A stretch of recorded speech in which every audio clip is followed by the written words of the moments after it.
people are shot every day in the U.S. 40% of those guns are bought without the 1993 U.S. Brady background check, and Loyola students are not afraid to voice their opinion about the issue.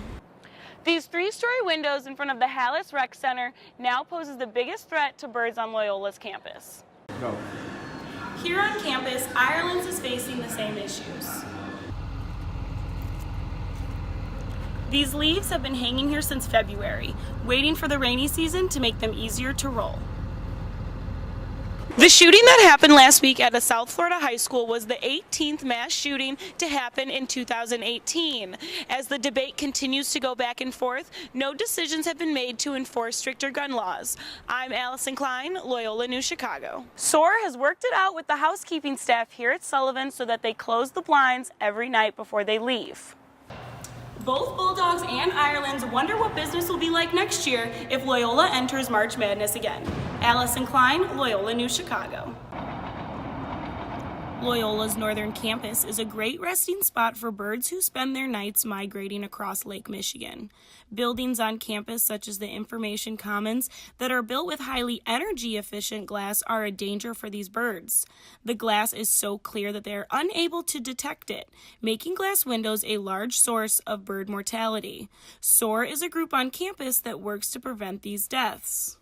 Well, the program that we have is we go out and we try and quantify, so we count dead birds by buildings. So we're trying to figure out which buildings on campus are the most dangerous for these migratory birds. SOAR worked with building management at the Information Commons to schedule the computer-operated blinds to open and close at times accommodating to the birds' migration schedules.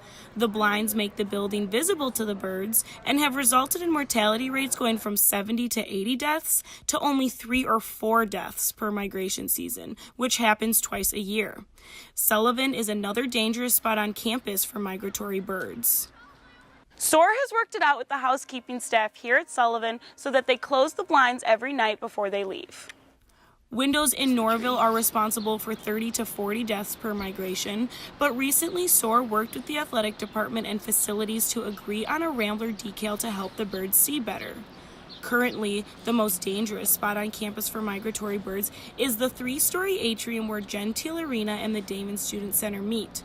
University regulations prevent altering the lighting to help the birds, so SOAR and facilities are still working toward a solution. That design aesthetic is the worst thing possible. The real challenge is balancing the aesthetics of the building with the desire to make it safe for birds as well. Even a highly sustainable campus like Loyola can be a source of environmental harm. I went on 4 mornings to do my tour, and I found 4 birds total. Those 2 birds were right in front of Hallis, the gym, those big windows by the atrium, and another 2 birds I found by Norville. As an environmental science student, you have to build thick skin to these issues. Chicago is a scary part of migration, but groups like SOAR continue efforts to make flying safe for birds. Allison Klein, Loyola News Chicago.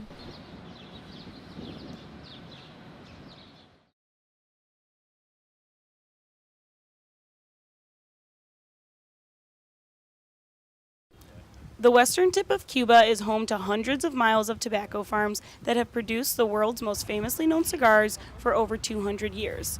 Tobacco is one of the top exported crops out of Cuba, making farming a valuable source of income. The farmer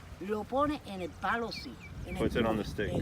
Maria has worked at this tobacco farm since she was 8 years old. She explains that once the tobacco leaves are fully grown, they are picked one by one. And when it's dry. Inside the barn, the tobacco leaves are hung to dry. The leaves are brought together with a needle and thread, then placed onto bars. These bars are then slowly moved to the ceiling over a multi-month period. This is the key to their world-known tobacco, time. Time is what allows these farmers to produce the most perfectly rolled cigars. These leaves have been hanging here since February, waiting for the rainy season to make them easier to roll. From Maria's hands to a government-owned store like this one, there are hundreds of different cigars to choose from. Each tobacco brand has to give 90% of their profits to the Cuban government, while the remaining 10% is the income for the farmers and their families.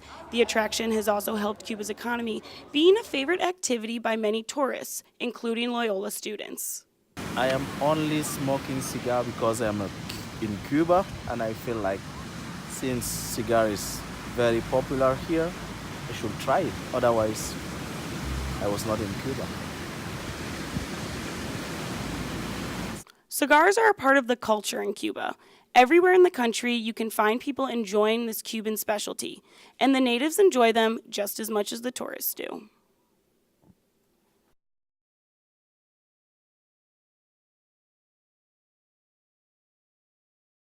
Welcome to this week's episode of Loyola News Chicago. I'm Carla Rogner. And I'm Allison Klein. Here's today's news. Loyola men's basketball team has gained quite a following since they won the Missouri Valley Conference tournament and made it to the big dance. Henry Redmond gives us an inside look at the Ramblers' March Madness experience. Henry and Haley Spittler join us from Atlanta, where they will be covering Loyola's game later today. Henry, Haley, how's the energy there in Atlanta? So the energy in Atlanta is amazing. We've seen maroon and gold stars all over the streets. There's Loyola fans everywhere. We heard that they sold 700 tickets to the game today, so it seems like Phillips Arena is going to be very full with maroon and gold today. And what exactly are you guys planning on doing today? Yeah, so the game's still about 4 hours away. We just got to the arena and got our media credentials, but even this morning the Phoenix Return Games news stories out.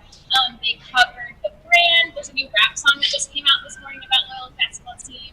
They had a piece about scarves, and then we're going to try to get some new footage before the game even starts about a pep rally that's happening at a hotel. And then after the game, we'll be having a game recap and talking about what exactly went down and what happened in the game against Nevada. Sounds like you guys are going to have a very busy day. Here in Chicago, we heard that the basketball team got lost on their way there. Is there anything you can tell us about that? So Loyola was getting ready to go to practice yesterday, and their police escort never showed up. And so eventually their bus decided we're going to go anyway, but their bus driver didn't know where to take the team, what entrance they were supposed to use. Kind of like us, we could figure out where to park. So they were driving around the arena in circles. Eventually the bus driver got lost, and they ended up getting to practice 30 minutes late.